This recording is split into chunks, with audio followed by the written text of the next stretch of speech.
जी हाँ, एक बार फिर से आप सभी का विजय सर डिजिटल के ऑनलाइन प्लेटफ़ॉर्म पर स्वागत है। आज हम लोग का जो टॉपिक है बहुत ही अच्छा टॉपिक है जिसका नाम है अलंकार, ठीक है?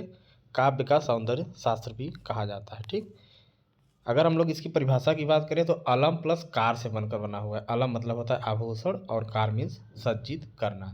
जिस प्रकार आभूषण शरीर की शोभा बढ़ाते हैं उसी प्रकार अलंकार काव्य की सुंदरता बढ़ाते हैं, ठीक है? कोई भी सामान्य कथन रहेगा उसमें अलंकार लग जाएगा तो एक अलंकृत काव्य बन जाता है। अगर अलंकार के हम लोग भेद की बात करेंगे तो मुख्यतः दो अलंकार होते हैं, ठीक है? एक शब्दा और एक अर्था।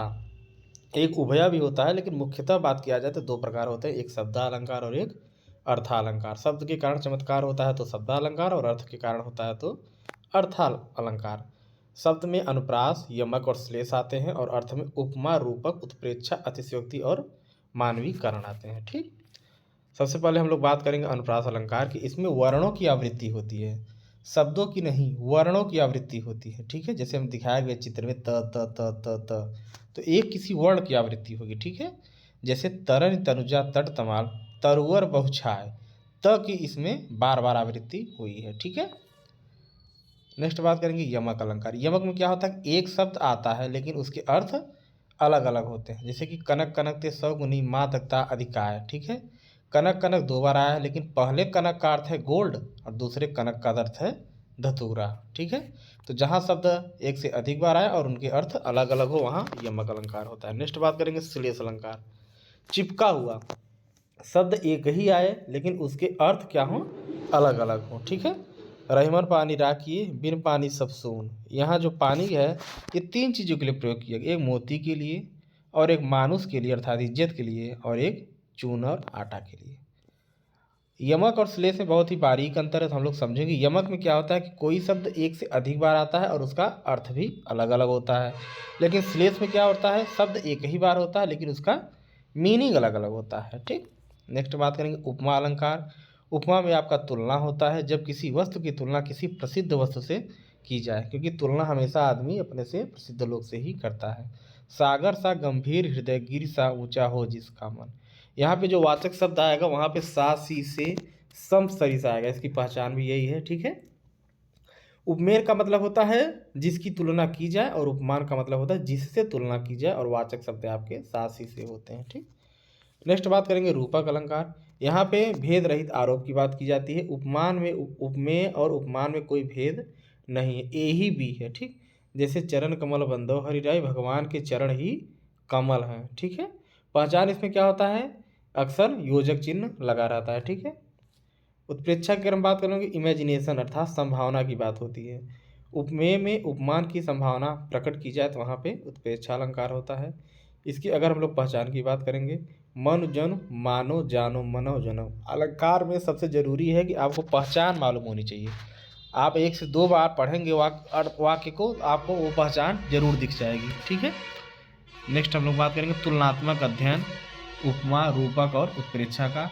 उपमा में क्या होता है, तुलना होता है, ठीक है। रूपक में क्या होता है, अभेद भेद रहित आरोप होता है और उत्प्रेक्षा में संभावना होता है, ठीक है। अब हम लोग चलते हैं अतिशयोक्ति अलंकार, जिसमें किसी भी बात को हाइपर किया जाए अर्थात बढ़ा चढ़ा कर वर्णन किया जाए, लोक सीमा से बाहर की बात, ठीक। फेंकू अलंकार भी इसको कहा जाता है, ठीक है। मानवीकरण अलंकार, मानवीय प्रकृति में इंसान, ठीक। प्रकृति पर मानवीय क्रियाओं का आरोप होता है, ठीक। मेघ आए बड़े बनठन के समय के। मेघ अर्थात बादल, बादल तो प्रकृति है, वो तो बनठन के आएंगे नहीं, लेकिन ऐसा कहा जाता है कि मेघ आए बड़े बनठन के, ठीक है। तो वहाँ पर हम लोग मानवीय अलंकार करेंगे। भ्रम और संदेह में क्या होता है, संदेह अलंकार में क्या होता है कि संशय बना रहता है, ठीक है। संशय बना रहता है कि यह रस्सी है या सांप है, लेकिन भ्रांतिमान में क्या होता है कि आप मान लेते हैं कि यह सांप है, ठीक है। दोनों में अंतर है। उसके बाद अगर हम लोग एक सारांश की बात करेंगे तो अनुप्रास में क्या होता है, वर्ण की आवृत्ति होती है लेटर्स की, ठीक है। यमक में क्या होता है, शब्द एक से अधिक बार आते हैं और अर्थ अलग अलग होते हैं। श्लेष में क्या होता है, एक ही शब्द आता है लेकिन अर्थ अलग अलग होते हैं। उपमा में क्या होता है, सा सी से सम वाचक शब्द आते हैं। रूपक में क्या होता है, पहचान के रूप में अगर हम लोग बात करेंगे तो वहाँ पर योजक चिन्ह लगा रहता है। उत्प्रेक्षा में मानो जानो मनु जनहु लगा रहता है। अतिशयोक्ति में क्या होता है, बढ़ा चढ़ाकर बात की जाती है। मानवीकरण किसे कहते हैं, मानव को, प्रकृति को मानव की तरफ पेश करना। ठीक है, अभ्यास ही सफलता की कुंजी, जितना आप अभ्यास करिएगा उतना आप बेहतर होइएगा। अब हम लोग प्रश्न की ओर चलते हैं। अलंकार का शाब्दिक अर्थ क्या होता है, वस्त्र, वर्ण, आभूषण और काव्य। जैसा कि हम लोगों ने पढ़ा है कि अलंकार जो शाब्दिक अर्थ होता है उसका होता है आभूषण, तो ऑप्शन नंबर इसका राइट आंसर हो जाएगा सी। ठीक, नेक्स्ट बात करेंगे। तरन तनुजा तट तमाल तरुअर बहुछाय, इस पंक्ति में कौन सा अलंकार है, यमक, अनुप्रास, उपमा और श्लेष। देखिए यहाँ पे त वर्ण की आवृत्ति हुई है, तो जहाँ पर वर्ण की आवृत्ति होगी वहाँ पर अनुप्रास अलंकार होगा। ठीक, नेक्स्ट बात करेंगे। कनक कनक ते सौ गुनी मादकता अधिकाय, यहाँ कौन सा अलंकार है, श्लेष, यमक, रूपक और उपमा। कनक कनक, तो कनक कनक दो बार आया है, एक से अधिक बार, और इसके अर्थ भी अलग अलग होंगे, एक का होगा सतूरा और एक का होगा सोना। तो इसका राइट आंसर जो हो जाएगा ऑप्शन नंबर बी, यमक अलंकार। नेक्स्ट बात करेंगे, जहाँ एक ही शब्द के एक से अधिक अर्थ निकले वहाँ कौन सा अलंकार होता है, अनुप्रास, यमक, श्लेष और उत्प्रेक्षा। ठीक है, तो जहाँ पे चिपका हुआ रहता है उसे हम लोग श्लेष अलंकार कहते हैं, तो राइट आंसर ग हो जाएगा। नेक्स्ट बात करेंगे, चरण कमल बंदे हरियाई में कौन सा अलंकार है, उपमा, रूपक, अतिशयोक्ति, उत्प्रेक्षा। चरण कमल बंदव हरि राई। ठीक है, चरण के कमल के समान चरण है, तो यहाँ पे भेद रहित आरोप किया गया है क्योंकि चरण कमल नहीं हो सकते हैं, तो इसका राइट आंसर हो जाएगा रूपक अलंकार। पीपर पात सरिस मन डोला, इस पंक्ति में सरिस क्या है। ठीक है, उपमेय, उपमान और वाचक शब्द साधारण धर्म। ठीक है, तो उपमा अलंकार में वाचक शब्द आपका क्या होता है, सा, सी, से, सा, सरिस, तो यहाँ पे वाचक शब्द हो जाएगा।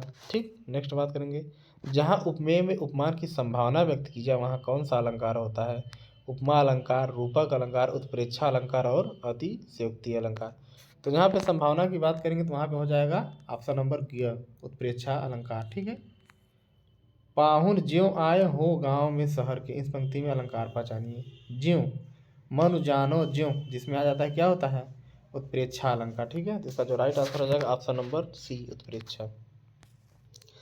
रहमन पानी राखिए बिन पानु सब सून, पानी गैन उबरे मोती मानुष चून, इस दोहे में कौन सा अलंकार है, यमक, अनुप्रास, श्लेष और रूपक। ठीक है, तो यहाँ जो पानी आया है, पानी के अलग अलग अर्थ हैं। ठीक है, जब यहाँ पर शब्द एक ही है और अर्थ अलग अलग हो जाए, इसका राइट आंसर क्या हो जाएगा, श्लेष अलंकार। ठीक, आगे नदियाँ बड़ी अपार, घोड़ा कैसे उतरे पार, राणा ने सोचा इस पार तब तक चेतक था उस पार, यहाँ कौन सा अलंकार है, अतिशयोक्ति अलंकार, मानवीय अलंकार, विभावना अलंकार और भ्रांतिमान अलंकार। तो यहाँ पर बात को बढ़ा चढ़ाकर बताया गया है, आगे नदियाँ बड़ी अपार, घोड़ा कैसे उतरे पार। ठीक है, इसका जो राइट आंसर हो जाएगा ऑप्शन नंबर क, अतिशयोक्ति।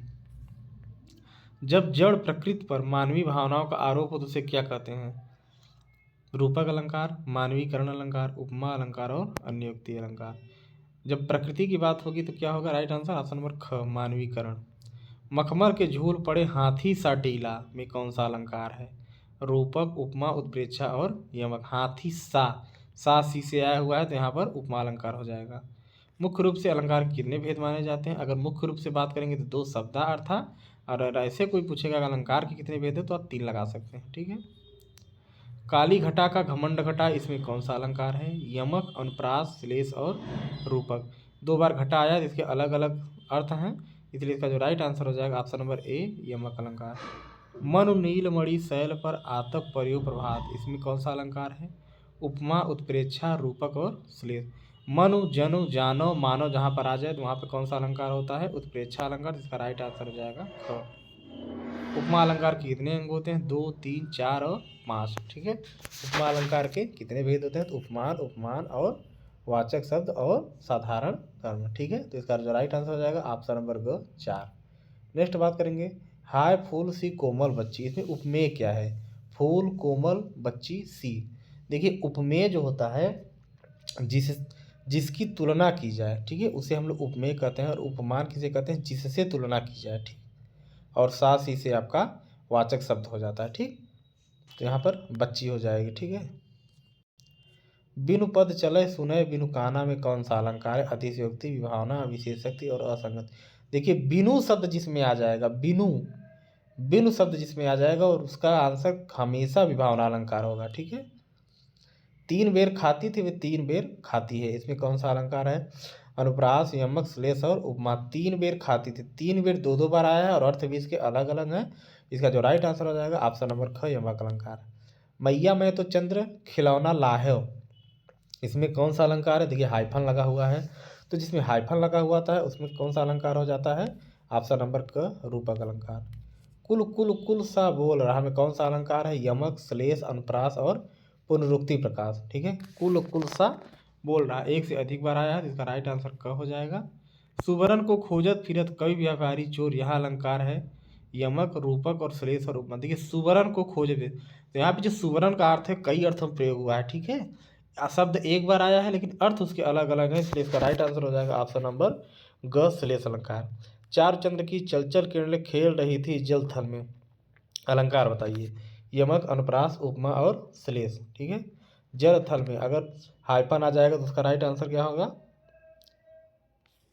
अनुप्रास अलंकार। ठीक है, क्योंकि च और ल वर्णों की आवृत्ति बार बार, चार चंद्र की चलचल किरणें। ठीक है, च और ल की यहाँ पे आवृत्ति हो रही है, तो यहाँ पे अच्छा ऑप्शन में क्योंकि यहाँ पे रूपक अलंकार नहीं दिया हो इसलिए इसका आंसर हो जाएगा अनुप्रास अलंकार। ठीक है, जहाँ समानता के कारण उपमेय में उपमान का भ्रम हो जाए वहाँ कौन सा अलंकार होता है? संदेह अलंकार, भ्रांतिमान अलंकार, उत्प्रेक्षा अलंकार और रूपक अलंकार। देखिए भ्रम की स्थिति में हो जाएगा तो क्या हो जाएगा? ऑप्शन नंबर बी, भ्रांतिमान। ठीक है, मेघ आए बड़े बन ठन के संवर के, इसमें कौन सा अलंकार है?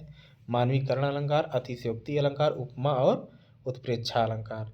ठीक है, जब प्रकृति बन ठन कर आती है तो उसे हम लोग क्या कहते हैं? ऑप्शन नंबर का मानवीकरण अलंकार। ठीक है, क्योंकि प्रकृति तो कभी बन ठन कर आती नहीं है। ठीक, तो इस तरह से आज हम लोग का अलंकार जो टॉपिक था खत्म हो गया है। अब आगे हम लोग शब्दावली की ओर ध्यान देंगे जिसमें तद्भव, तत्सम, विलोम शब्द, पर्यायवाची समास वगैरह ये सब आएगा। अगर आप लोगों ने वीडियो कभी सब्सक्राइब नहीं किया है तो लाइक और सब्सक्राइब कर दीजिए। ठीक है, आपको अच्छे अच्छे वीडियो मिलते रहेंगे। ठीक है, धन्यवाद।